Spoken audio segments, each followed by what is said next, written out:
들리시나요? 저 군산대학교 미디어문화학과의 오원환입니다. 사실은 저는 학회에 가서 토론이나 발표할 때 앉아서 이렇게 해도 떨린데요. 플레이어라는 이름으로 서서 해야 되니까 더 떨려요. 그래서 적응이 잘 안 되지만 적응하려고 노력하겠습니다. 저는 방송학 교육을 어떻게 할 것인가에 관한 선생님들의 많은 고민들이 있을 줄 압니다. 그래서 그 고민들에 대한 어떤 해답을 가지고 왔다기보다는 여러분들과 함께 그 고민을 혹은 해답을 찾아갈 수 있는 현 상황에 대한 진단이나 탐색, 그 정도 수준에서 준비했습니다. 자, 그래서 오늘 제 나름의 생각해볼 질문들로 대학의 방송학 커리큘럼은 진화 혹은 변화하고 있는가? 그 다음에 방송학 커리큘럼은 국내의 대학 간 차이가 있는가? 그리고 그러한 변화 차이가 있다면 무엇 때문에 그러한 변화 차이가 발생한 것일까? 이런 거에 대한 질문을 가지고 구체적으로 좀 살펴보려고 하는 지점들은 10가지로 이렇게 나눴는데요. 제가 이 선행연구로 박동숙 교수님께서 방송학 교육 어떻게 할 것인가의 2009년 논문이 있습니다. 근데 그 논문의 그 자료들이 2023년의 그 데이터, 그 다음에 2007년, 8년의 그 데이터로 업데이트를 해서 이제 만든 연구입니다. 그러니까 그로부터 대략 한 10여 년이 세월이 흘렀고, 그래서 그러면 이미 10여 년 전에 연구했던 데이터를 가지고 10년 뒤에 비교 분석을 해보면 조금 더 어떤 변화나 차이, 그 다음에 국내의 어떤 차이 이런 것들을 좀 쉽게 볼 수 있지 않을까 이런 생각을 했고요. 박동숙 교수님의 연구도 보면 아주 엄밀하다기보다는 어떤 직관적인 부분에서 우리가 도움을 받을 수 있을 만한 그런 내용들이 많이 있다라고 생각을 했습니다. 그래서 오늘 발표 내용도 엄밀한 어떤 분석이라기보다는 직관적으로 저렇구나 이런 것들을 좀 알 수 있는 내용으로 준비를 했습니다. 그래서 학과 편제 명칭, 전공 교육 목표, 커리큘럼, 학사 운영 현황, 인턴십 운영 현황, 인문학 기초 소양 교육, 글쓰기 교육 현황, 디지털 분야 교육 현황, 영상 산업 교육 현황, 기타 커리큘럼의 특징 이렇게 있는데 이제 방점은 커리큘럼에 이제 좀 맞춰져 있습니다. 그래서 한국의 방송학 교육 무엇을 가르칠 것인가 이 박동숙 선생님의 연구를 선행 연구로 하여 이 연구에서 주로 다루고 있는 연구 대상이 국내 6개 대학과 그 다음에 외국의 6개 대학입니다. 국내 대학은 이제 유형별로 구분해서 2개씩 뽑았고, 외국 대학은 미국에서 저널리즘 커뮤니케이션 스쿨로 어느 정도 규모와 안정된 기반 위에서 프로그램이 진행되고 있는 내 학교와 그 다음에 우리의 어떤 대학과 규모가 좀 비슷하다고 생각되는 싱가포르 난양대학과 그 다음에 홍콩 침례대학 이렇게 6군데 대학을 그래서 총 12개를 가지고 좀 분석을 해보도록 하겠습니다. 자, 먼저 학과 편제에 관한 말씀을 드릴 텐데요. 박동숙 선생님께서는 유형을 3가지로 나눴습니다.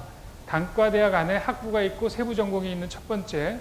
그러니까 이 경우 첫 번째의 경우는 사실 이제 보통 이제 사회과학대학 안에 미디어 관련된 학부가 있고 또 그 안에 세부 전공이 있는 세부 전공으로 나뉘는 그런 경우고, 그 다음에 사회과학대학 안에 학부 혹은 학과의 이름으로 세부 전공 없이 존재하는 그런 유형이 있고, 그리고는 독립된 학부로 구성이 되는 경우가 있습니다. 그래서 이제 아무래도 처음에 이제 던질 수 있는 질문이 이런 것 같아요. 방송학 프로그램의 세분화, 확대, 독립, 사실 이런 것들이 진화라고 우리가 볼 수 있는가라는 거죠. 그러한 측면에서 조금 더 이제 구분을 해보면 2007, 8년도 그때 유형 3개로 이제 구분을 했을 때 처음 유형에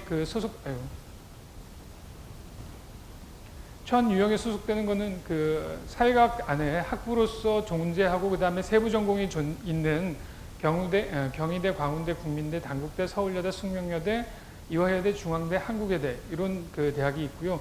이때 이제 박동숙 선생님이 18개의 서울 소재 대학을 대상으로 연구를 했고 처음엔 그래서 저도 그대로 이제 쫓아서 했습니다.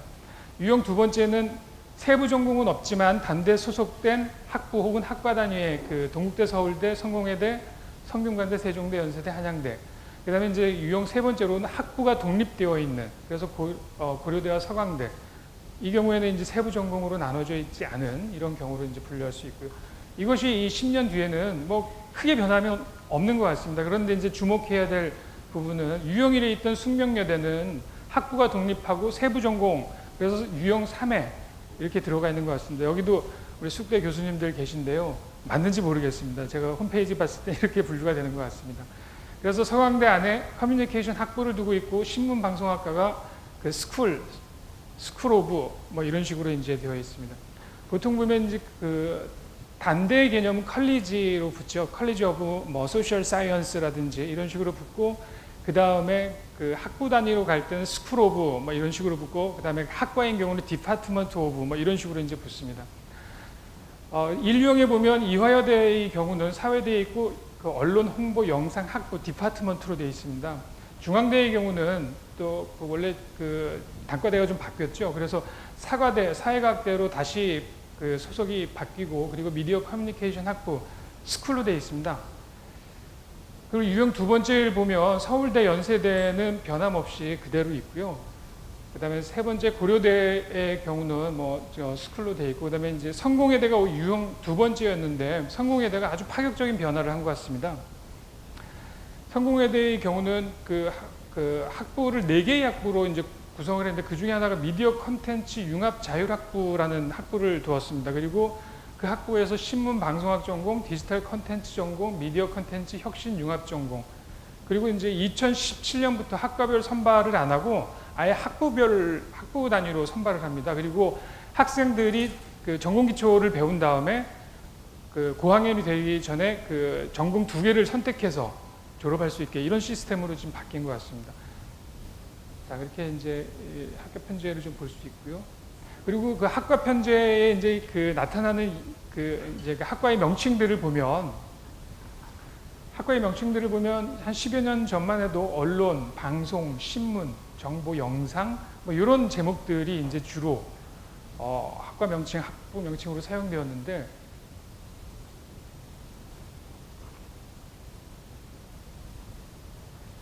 그 10년이 지나면 미디어, 커뮤니케이션, 그다음에 언론 이 부분이 훨씬 더 많이 사용이 됩니다. 그건 아무래도 제가 볼 때는 그 학부 자체는 학과보다는 좀 더 포괄적으로 의미를 만들기 위해서 미디어나 커뮤니케이션이라고 하는 용어들을 사용하지 않았나, 이렇게 생각이 됩니다. 자, 그리고 그 미국 대학에 있는 대학들, 이게 일일이 다 이제 설명을 드리기는 좀 시간이 많이 걸릴 것 같은데요.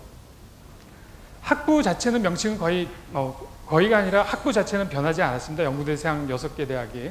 근데 이제 그 세부 전공으로 들어가서 세부 전공의 명칭이 바뀌거나 세부 전공 안에 트랙이나 시퀀스 혹은 컨센트레이션이라고 하는 세부적인 영역들의 어떤 그 확장, 이런 것들이 이제 나타나고 있습니다. 그 주목할 만한 거는 이제 첫 유형으로 그 플로리다, U 오브 플로리다, 그 다음에 그 일리노이 주립대의 경우는 보면 이제 그 전에는 원래 이제 3개로 텔레커뮤니케이션 뉴스, 그 다음에 프로덕션, 그 다음에 매니지먼트, 이렇게 이제 세부 전공이 나눠졌는데, 최근에는 그 매니지먼트 앤 스트레이티지, 미디어 앤 소사이어티, 여기 이제 2개가 이제 하나가 2개로 분류된 것 같아요. 그러니까 경영, 산업적인 측면, 경영적인 측면, 이런 부분들이 조금 더 특화되지 않았나, 이런 생각이 됩니다. 마찬가지로 일리노이의 경우도 원래는 그 라디오, TV, 인터랙티브 미디어라는 세부 전공이 있었는데, 그 세부 전공 플러스 미디어 매니지먼트, 프로모션 앤 세일즈라고 하는 그 경영적인 측면, 산업적인 측면, 이런 부분들이 추가가 되고 있습니다. 그리고 이제 미시건 스테이트와 그 다음에 U 오브 텍사스 어스틴의 경우인데요. 이 두 경우에는 이제 사실은 세부 전공으로 나누어지진 않고요. 특징이 그 미시건 스테이트, 여기 스테이트 유니버시티 같은 경우는 학위 자체에 따라서 교과 과정이 좀 달라지는 특징이 있습니다. 그러니까 BA라고 하는 문학사를 딸 것인가, 혹은 BS라고 하는 이학사를 딸 것인가, 학위 종류에 따라서 커리큘럼이 좀 바뀌어요. 그런 정도의 차이가 있고, U 오브 텍사스 같은 경우는 뭐 큰 변화가 없습니다. 그리고 이제 싱가포르 난양대학 같은 경우에는 그 여기서도 뭐 이제 큰 변화가 없는데, 오히려 이제 명칭만 바뀌고, 그다음에 홍콩 그 침례대학 같은 경우는 2개의 학과, 시나멘 텔레비전, 그다음에 디지털 그래픽 커뮤니케이션이라고 하는 그 세부 전공이 아카데미 오브 필름이라고 하는 곳으로 통폐합이 됩니다. 이 정도의 어떤 학과 편제의 어떤 변화가 있다. 그리고 이제 그 학부 명칭을 보면 대체로 학부 명칭은 뭐 아까 말씀드렸지만 큰 변화가 없었는데 커뮤니케이션이라고 하는 게 이제 대표적으로 가장 많이 쓰였고요. 근데 이제 그 세부 전공으로 들어가면 2007, 8년도에는 TV나 텔레커뮤니케이션 미디어가 강조됐다면 최근에는 미디어나 필름 이런 것들이 학과 명칭이나 세부 전공에 많이 그 용어들로 활용되고 있다. 이런 어떤 차이를 볼 수 있습니다. 자, 그리고 이제 전공 교육 목표인데요. 그 전공 교육 목표 같은 경우는 기본적으로 어떤 교육을 가르칠 것인가는 그 학과가 그 정해놓은 설정한 교육 목표에 따라서 이제 달라질 수 있을 거라고 생각합니다. 그 이화여대의 경우는 이제 2007, 8년도에는 이랬다면 2017년도에는 이런 이제 변화가 있습니다. 그래서 이걸 간단하게 워드 클라우드로 보면 예컨대 2007, 8년도에는 전문가라든지 정보사회, 사회, 뭐 체계적 실무 이런 것들이 이제 그 교육 목표 안에 강조가 됐습니다. 그러니까 그 당시만 해도 이제 전문가 양성이라고 하는 것이 대단히 중요했고, 그리고 그 정보사회라고 하는 혹은 또 뭐 그 미디어 사회라든지 하여튼 사회라고 하는 어떤 맥락적인 부분을 교육 목표 안에 들여왔다면 그 2017년 지금 같은 경우는 교육 목표 안에 중요하게 나타나는 그 용어들이 경쟁력, 그다음에 실습, 제작 이런 용어들이 교육 목표에 강조가 되고 있습니다. 그러니까 그만큼 교육에 있어서 뭔가 좀 조금 양상이 좀 교육 목표의 양상이 좀 달라졌다 이렇게 볼 수 있겠습니다. 이거를 확대해서 국내 6개 대학을 총 해서 워드 클라우드로 보면 10여 년 전에는 커뮤니케이션, 사회, 실무, 전문, 뭐 이론, 창의 이런 정도의 그 키워드들이 교육 목표에서 6개 대학에서 발견이 됩니다. 주요하게 발견이 되는데 그 2017년에는 커뮤니케이션이라고 하는 거는 역시나 뭐 가장 크게 자주 발견이 되는데 여기서 나타나는 특징이 보면 그 앞에 있었던 거랑 이제 다르게 그 볼 수 있는 게 이제 이론 실무는 교육 목표 안에 이제 다 들어가 있어요. 이론 실무는 병행을 하겠다, 절충적인 어떤 교육 목표를 가지고 다 들어가 있어요. 그런데 10년 뒤에는 이제 미디어가 강조가 되고 있고 콘텐츠가 강조가 되어 있고 그다음에 창의라고 하는 부분이 조금 더 강조가 되는 것 같습니다. 그러니까 우리 심지용 교수님께서도 아까 쉬는 시간에 잠깐 방송학 교육을 어떻게 해야 되냐, 커리큘럼을 어떻게 짜야 되느냐 이런 것도 이제 고민을 많이 이제 하시고 계시는데 교육 목표 상에서 봤을 때는 어떤 이렇게 미디어 콘텐츠라고 하는 구체적인 부분, 예전에는 어떤 사회라든지 이런 부분, 맥락적인 부분이 강조됐다면 이제는 뭔가 프로덕션으로 뭔가 만들어낼 수 있는 부분들이 강조가 되는 게 아닌가 이런 생각이 듭니다. 미국 같은 경우는 그 박동수 선생님 자료에도 그 10여 년 전에 자료가 없어서 최근 자료만 가지고 했습니다. 미국의 경우는 그 교육 목표 안에 커뮤니케이션보다는 미디어라고 하는 것이 훨씬 더 그 강조가 되고 있고요. 그리고 대체로 미디어라고 하는 것은 미디어 생산물, 미디어 제작, 미디어 기술 이런 식으로 미디어가 주로 좀 약간 좀 실무적인 뉘앙스를 풍기는 그런 차원에서 미디어라는 것이 많이 기술 이런 것들이랑 사용이 되고 있고, 그리고 이제 창의적 뭐 사고, 비판적 사고 이런 부분들은 약간 이제 이론 과목들이랑 많이 연결이 되어 있고요. 그리고 이제 우리나라랑 좀 비교되는 부분들은 잡이라든지 커리어라든지 이런 경력 이런 부분들은 오히려 더 미국 쪽에서 강조가 되고 있더라. 교육 목표 안에서 이런 거를 좀 발견할 수 있었습니다. 자, 그리고 이제 이거는 이제 하나의 예인데요. 이화여대의 경우는 그 커리큘럼을 박동숙 교수님께서는 커리큘럼을 한 7가지 패턴으로 좀 이렇게 범주로 유형화시켰습니다. 그래서 실습 과목으로는 전통 미디어가 있고 그다음에 디지털 미디어 이런 실습 과목 있다면 공통 이론 과목이 있고 그다음에 방송 경산 이론 과목으로는 일반 이론 과목, 그다음에 산업 경영 편성 이론 과목, 그다음에 뉴미디어 관련 이론 과목, 그리고 이제 인턴십 이렇게 해서 총 7개를 했는데 이 중에 이제 각 대학들을 이걸 똑같이 이런 식으로 이제 분류를 해서 최근 걸로 가져왔는데요. 사실 보면 엄밀하게 이제 그 분석하기가 사실은 어려웠을 거라는 생각이 듭니다. 예를 들어 저널리즘이다 그러면은 보통은 다 빼요. 언론 들어가는 건 다 빼요. 그런데 방송 저널리즘 뭐 이런 식으로 방송과 결합된 건 다시 또 커리큘럼에 넣습니다. 또 인터넷 저널리즘 이런 경우도 이제 포함을 시켰고요. 그러다 보니까 좀 엄밀하지 않은 부분이 어쩔 수 없이 있을 수밖에 없었다라는 생각. 그리고 이제 광고 PR이랑 이런 거와 관련된 부분들은 다 이제 거의 다 빠졌다고 보시면 됩니다.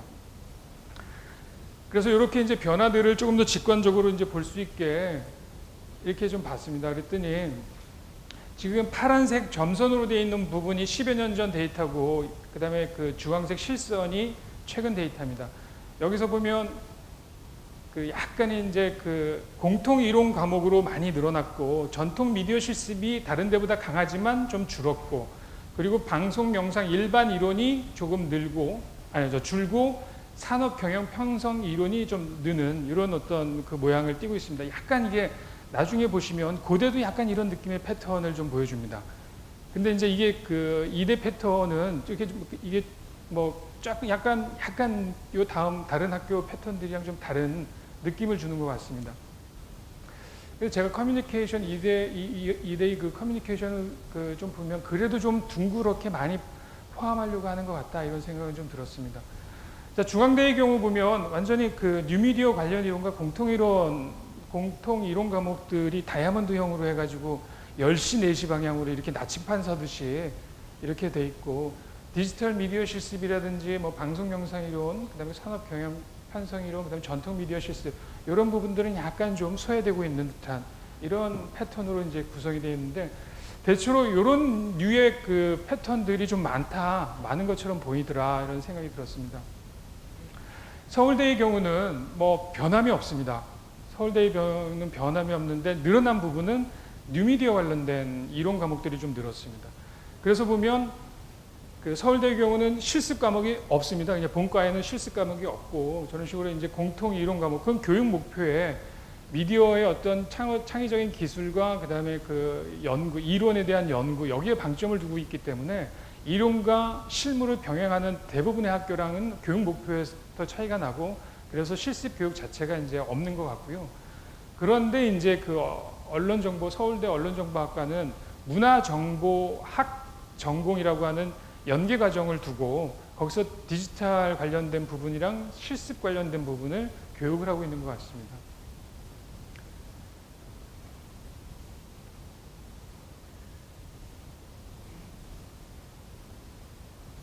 자, 그리고 이제 연세대의 경우는 전체적으로는 그 약간 이제 교과 목 수는 좀 줄은 것 같아요.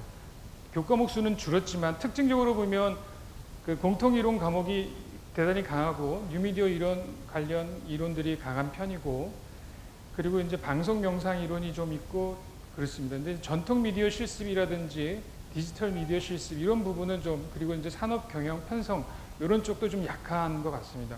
그러나 대체로 이제 패턴들은 아까도 보셨지만 중앙대, 서울대, 그 연세대가 대체로 이렇게 10시에서 4시로 이렇게 양옆으로 이렇게 지향점, 특히 이제 공통 이론 과목이 가장 강하지만 이런 어떤 패턴들을 좀 보여주고 있는 게 아닌가, 이런 생각이 들었습니다.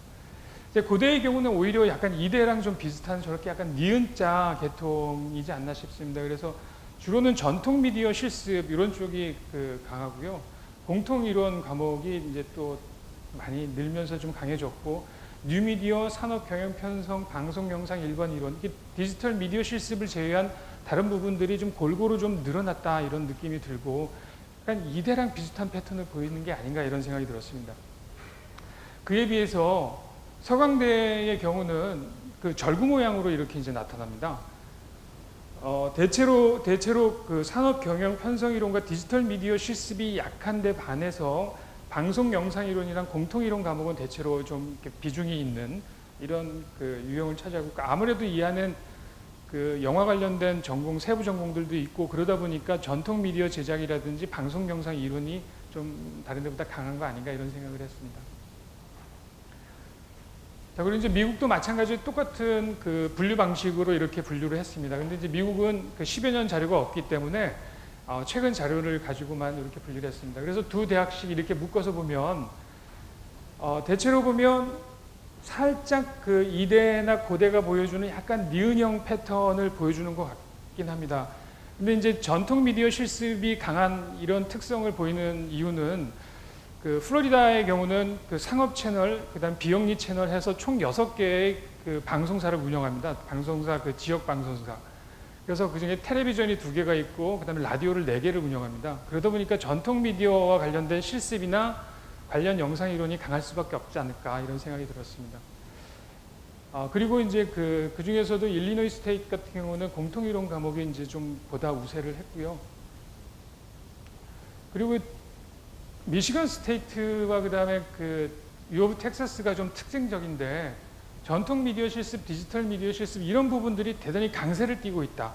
오히려 공통 이론이라든지 방송 영상 이론 이런 부분은 상대적으로 비중이 적더라. 이런 특징을 좀 발견할 수 있었습니다.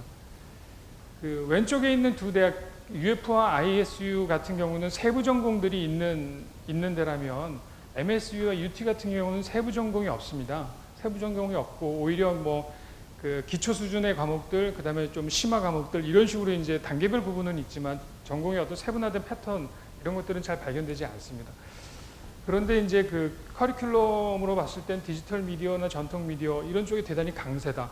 근데 이제 많이들 이제 우리 방송학 교수님들도 커리큘럼 짜는 거에 대해서 이제 많이 고민들을 하실 텐데, 우리가 과연 이 새로운 미디어들을 많이 우리가 받아서 이제 그걸 교육을 해야 되는가라고 하는 부분, 혹시라도 이제 그런 것들을 좀 찾아봐야 된다 싶으면 미시건이나 U 오브 텍사스가 좋은 사례가 될 것 같다는 생각을 합니다. 그리고 이제 또 다른 건 아시아의 싱가포르 대학과 홍콩의 침례 대학의 경우는 4시, 10시도 아니고 12시, 6시 방향으로 서 있습니다. 그러니까 전통 미디어 실습, 그 다음에 그와 관련된 영상 이론들이 주를 이루고 있다라고 볼 수 있습니다. 그래서 오히려 그 뉴미디어에 대한 관심, 이런 부분은 홍콩 대학 같은 경우는 홍콩의 그 침례 대학 같은 경우는 디지털 미디어에 대한 그 관심이 있지만 대체로 전통 미디어에 대한 관심, 그다음에 그에 관련된 이론으로서의 방송 영상 이론 이런 게 훨씬 더 강하게 이제 구성되어 있다. 그러니까 여기서 어느 게 더 좋다라기보다는 지역적으로 그건 같은 지역 안에서도 차이가 나타나더라라는 겁니다. 자, 그리고 학사 운영 현황이나 뭐 인턴십 운영 현황 이런 부분 간단하게 보고 가겠습니다. 학사 운영 보통 졸업 요건으로 보면 대체로 우리의 경우는 보통 120에서 130 요 사이에 있다면 미국 같은 경우는 한 10과목 10학점 정도가 좀 졸업 요건으로 적은 것 같고요. 그 다음에 이제 아시아권은 저희랑 뭐 그렇게 큰 차이를 보이는 것 같지는 않습니다. 다만 이제 인턴 부분에서는 보면 지금 중앙대, 서울대, 연세대의 경우는 인턴을 하고 있지 않는 것 같습니다. 인턴은 학점을 주는 수업으로 쓰고 있는 것 같지 않는데요. 저희 군산대학 같은 경우는 현장 실습 그 4주짜리가 3학점, 8주짜리가 6학점, 그 다음에 현장 종합실습이라 그래서 16주짜리를 15학점까지 이렇게 4학년 2학기만 할 수 있게 이렇게 좀 현장 실습 지방되다 보니까 학생들이 좀 더 실습 위주로 그런 걸 하고 그다음에 취업에 좀 더 용이하기 위해서 이렇게 인턴십을 하고 있는데 우리의 경우는 대체로 좀 적은 것 같고 미국의 경우는 대체로 전공학점으로 최대 6학점까지 인정해주는 분위기고요. 그런데 이제 싱가포르의 경우는 최대 11학점까지 그 의무적으로 하게끔 되어 있습니다. 코어 코스로 11학점까지 그 현장 인턴 실습을 해야 되고, 그다음에 이제 그 홍콩의 경우는 홍콩 대학의 경우는 인턴십 과목은 있으나 학점을 부여하지 않는 이런 방식을 채택하고 있습니다. 자, 그리고 이제 그 인문학에 대한 어떤 그 요구들 그런 것들이 이제 최근 몇 년 사이에 대단히 이제 많아졌는데요. 그래서 그리고 이제 실제로 미디어 업종에 종사하는 분들에 대한 어떤 설문이나 인터뷰 조사를 했을 때 바로 현장 투입 가능한 실무 교육을 시켜야 되는가라고 물어본다면 그거보다는 늘 이때 10여 년 전의 데이터도 그랬고 군산대에서 제가 1, 2년 전에 했던 조사도 비슷하게 나옵니다. 그거보다는 사회를 정확하게 읽어낼 수 있는 비판적 사고력 이런 것들이 훨씬 중요하다. 그런 얘기들을 많이 합니다. 그래서 이제 그 차원에서 보자면 그런 인문학적인 어떤 그런 교육들을 시킬 수 있는 교양교육이라든지 이런 부분들이 좀 더 좀 규정화되어 있는가 이런 걸 좀 살펴보면 사실은 그 국내 6개 대학의 경우는 특별히 그런 것들이 이제 강조되고 있지는 않은 것 같습니다. 다만 10여 년 전에도 연세대에서는 교육 목표에 교양교육을 강조하고 있고 지금도 마찬가지지만 대단히 인성이라든지 비판적 사고, 시민의식 이런 부분들에 대한 그 교육 목표 안에 그 인문학적 기초 소양에 대한 강조들이 있습니다. 근데 그 외에 그 대부분의 대학들은 우리가 이과를 나오면 어떤 경쟁력 있고 어떤 분야로 진출할 수 있다 이런 분야에 대한 어떤 그런 논의들이 많지 그보다 인성에 대한 어떤 비판적인 시민의식에 대한 이런 부분에 대한 강조는 별로 없는 것 같습니다.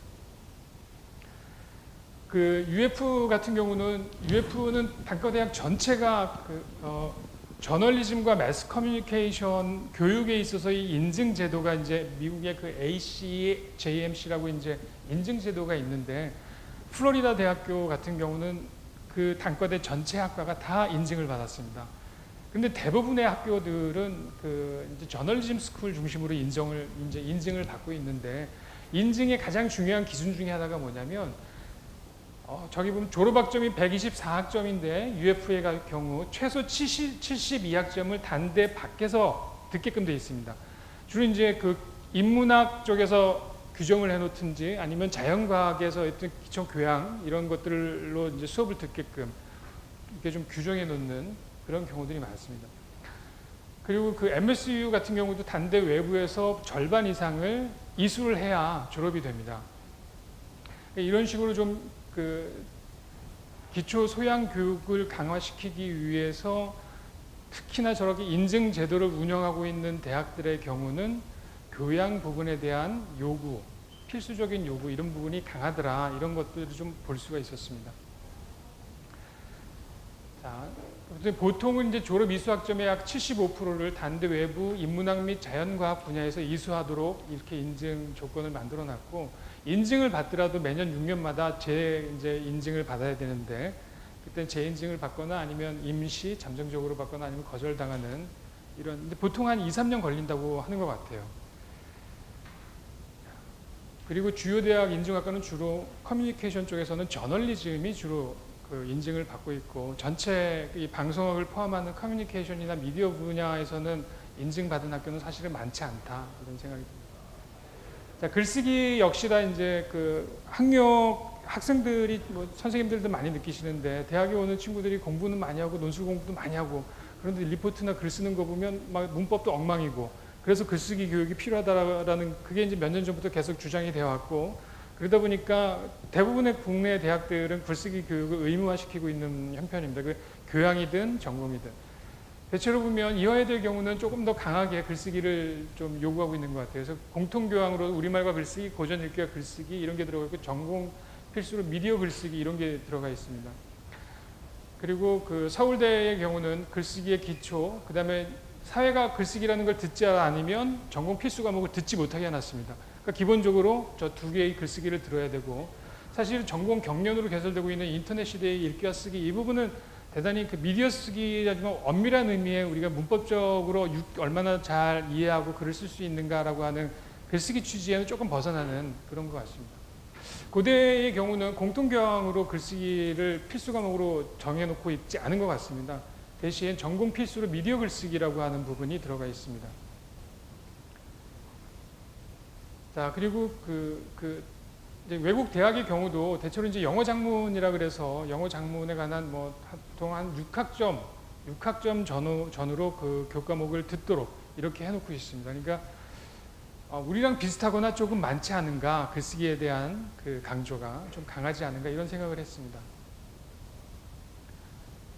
자, 그다음에 이제 디지털 교육 분야 시간이 없는 관계로 이제 대체로 이렇게 국내 대학의 디지털 분야 교육회나 커리큘럼으로만 이렇게 이제 두 개 이 10여 년 전과 최근 것들을 이렇게 옮겨놨는데 이거를 다시 좀 이렇게 비중으로 좀 살펴보면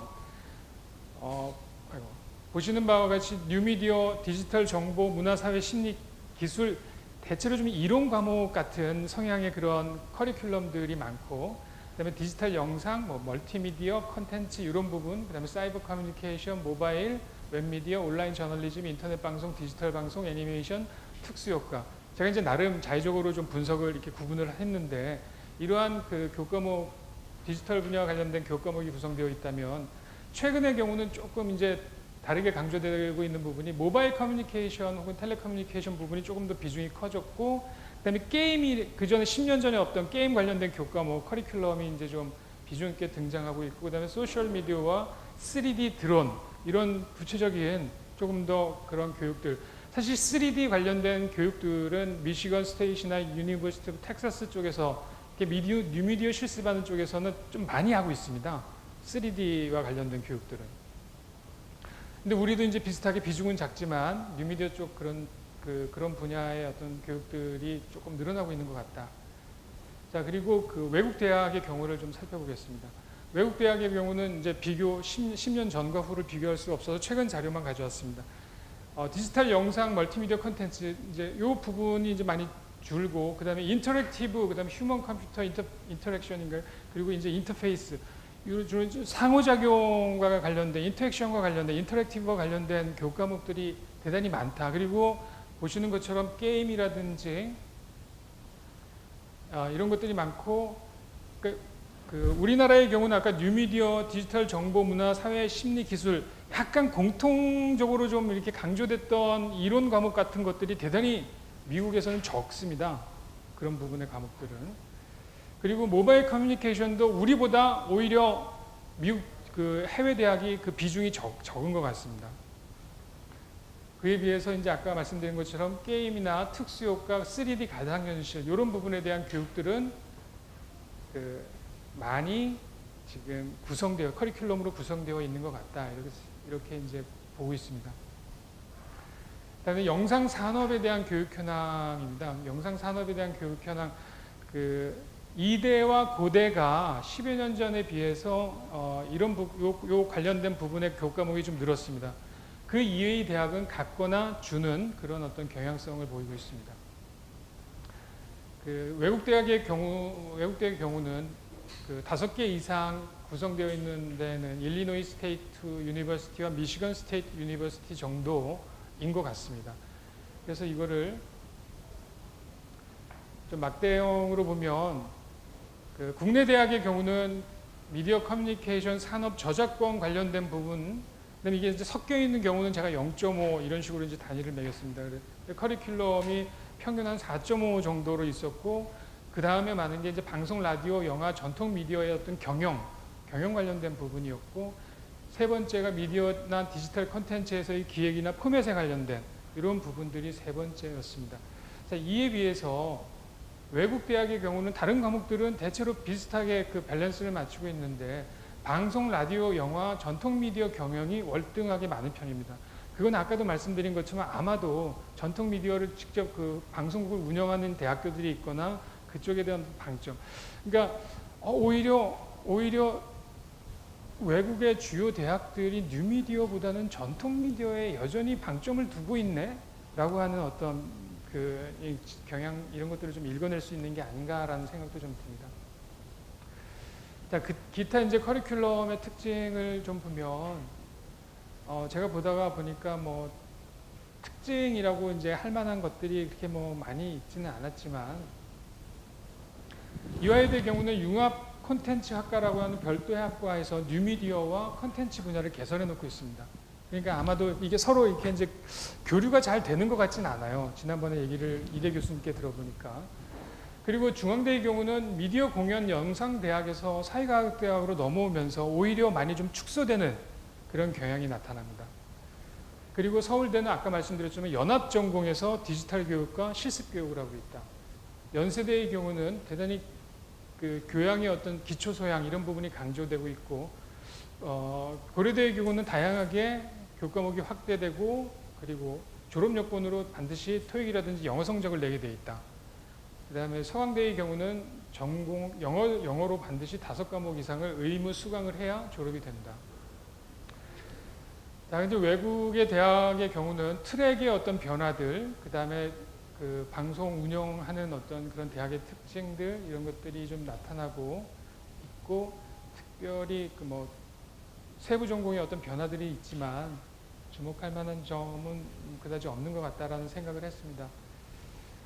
자, 그래서 지금까지 이제 말씀드린 게, 제가 뭐 아까 우리 앞서 발표하신 선생님께서 그 해답을 그래도 좀 찾아오셨지만, 저는 해답을 찾기보다는 이런 질문들을 또 앞서 마동훈 교수님께서 내셨던 질문, 그 질문과 함께 여러분들과 이제 강의가 발표가 끝나면 같이 한번 이야기해보는, 그래서 지금까지는 저는 이제 국내외 대학의 어떤 진단 혹은 탐색 이 정도 수준으로 이제 발표를 마치도록 하겠습니다. 감사합니다.